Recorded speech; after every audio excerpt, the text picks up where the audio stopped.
Many people respond to these truths in a very deep way.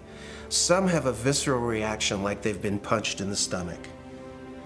To begin to accept the possibility is like opening Pandora's box. If you open the lid and peek in a little bit, it's going to challenge some of your fundamental beliefs about the world.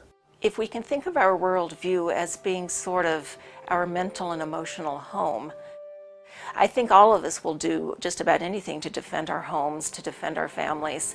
And so I see that with people, and I saw that with myself when my brother tried to talk with me about it, of don't mess with me, don't mess with my home, don't mess with my comfort with how things are.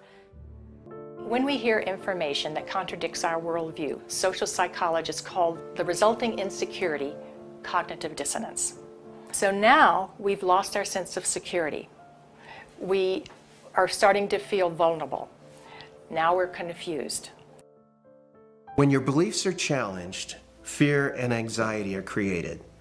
In response to that, our psychological defenses kick in, and they protect us from these emotions. Denial, which is probably the most primitive psychological defense, is the one most likely to kick in when our beliefs are challenged.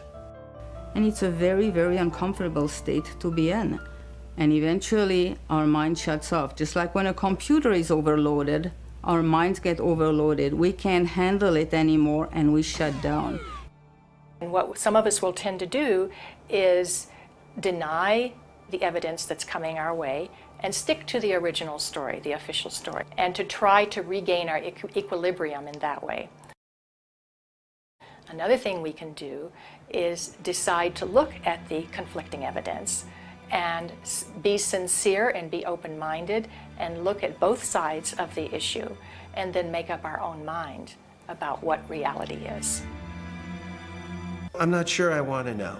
If this is true, then up would be down and down would be up. My life would never be the same. But these are beliefs. They are not scientific facts. But these beliefs do keep us from looking at the empirical evidence.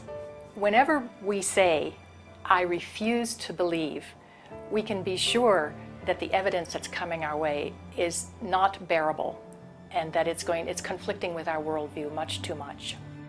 As I thought about all of these responses, I realized that what is common to every one of them is the emotion of fear. People are afraid of being ostracized, they're afraid of being alienated, they're afraid of being shunned, they're afraid of their lives being inconvenienced, they'd have to change their lives, they're afraid of being confused, they're afraid of psychological deterioration, they're afraid of feeling helpless and vulnerable. And they're afraid that they won't be able to handle the feelings that are coming up. None of us want to feel helpless and vulnerable. Healing comes through facing the truth, experiencing it, allowing the feelings to come in, so that if there are feelings of fear, we'll let that come in and explore it.